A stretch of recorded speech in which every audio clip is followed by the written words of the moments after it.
Today we're discussing a hypothetical new school, St George's, in the North Shore of Auckland, based on secondary education. The multiple areas around pay practices and other relevant human resource concepts will be discussed. First question relates to what salary levels the school should adopt. For example, should they be raised or lowered in relation to the PPTA school collective agreement?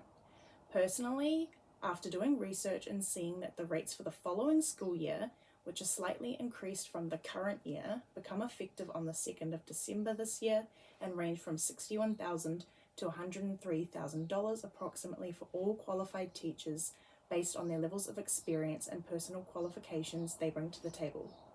I believe that firstly, based on the school's aim for high achievement and success, with its expectancy of 98 students to attend university following their graduation, St George's should raise their pay range in comparison to that decided by the PPTA Secondary School Collective Agreement to accommodate to the teachers of St George's putting more effort and time into teaching the students and providing a higher quality of learning in comparison to other secondary schools in the area. Secondly, based on St George's being a private school rather than a public, they would expect to set wages for staff similar to those of Kristen School, another one similar on the North Shore, offering secondary education at a higher quality. While information is not available regarding the wages of Kristen staff, they would be slightly higher than those of secondary schools, and St George's would look to match these approximately. The second question is what should the basis of advancement of the teacher's salary scale, seniority, merit, or something else? So I think that it's fair that staff are paid based on their previous experience in the role, to recognise that some teachers are more skilled and experienced than those that are just starting out. Further, promotions into a department leaders or senior staff should be a second basis of salary advancement. Those standard teachers who choose to take on a more challenging role with greater responsibility deserve a higher salary. Teachers should move up on the pay scale slightly based on the year group they are teaching, with Year 9 teachers relaying simpler education to their students fresh out of intermediate school in comparison to Year 13 teachers who are ultimately preparing their students for the transition to university. The third question discusses what St George's if they should offer any kind of individual incentives or group incentives, and if they should be tied to some kind of performance metrics.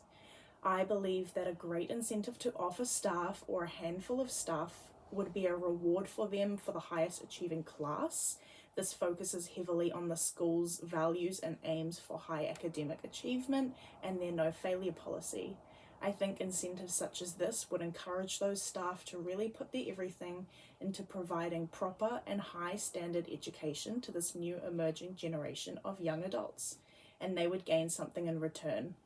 Incentives like this could be offered monthly, per term, or per year with different rewards and fun kind of ways to celebrate and motivate these teachers. Rewards could include small things termly or monthly, such as movie tickets, dinner vouchers, and supermarket gift cards, or yearly incentives could be a top prize worth competing for. One example, a funded trip to a New Zealand town of their choice, such as Queenstown,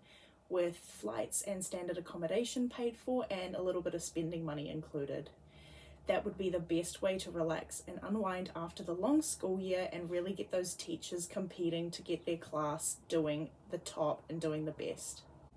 The final question discusses what St George should offer in terms of benefits and perks, aside the standard minimum, which include KiwiSaver bereavement leave and sick leave, etc.